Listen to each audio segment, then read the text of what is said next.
ദുൽഖർ സൽമാന് അഭിനയിക്കാനുള്ള talent ഒന്നുമില്ല എന്ന് മമ്മൂട്ടി പറഞ്ഞു എന്നതായി വാർത്തകൾ വരുന്നു. റിപ്പോർട്ട് വളരെ വർഷം മുമ്പുള്ളതാണ്. അതായത് ദി കിങ് എന്ന സിനിമയുടെ ലൊക്കേഷൻ റിപ്പോർട്ട് ചെയ്ത വെള്ളി നക്ഷത്രം വാരികയിലാണ് ഈ വിവരമുള്ളത്.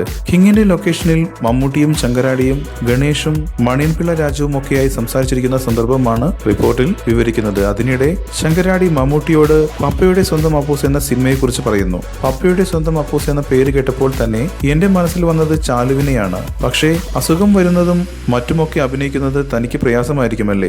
ഏയ് അല്ലേലും അവന് ടാലന്റ് ഒന്നുമില്ല, കാറുകളാ അവന്റെ ക്രേസ്. മമ്മൂട്ടി മറുപടി നൽകി. ചാലു എന്ന് പറയുന്നത് ദുൽഖറിന്റെ ചെല്ലപ്പേരാണ്. അന്ന് മമ്മൂട്ടി അങ്ങനെ വിലയിരുത്തിയ ദുൽഖർ സൽമാൻ ഇന്ന് കമ്മട്ടിപ്പാടവും കലിയും ചാർലിയും പോലെയുള്ള കിടിലൻ സിനിമകളിൽ ഒന്നാം തരം കഥാപാത്രങ്ങളെ അവതരിപ്പിച്ച് കയ്യടിയും പുരസ്കാരവും നേടിയിരിക്കുകയാണ്.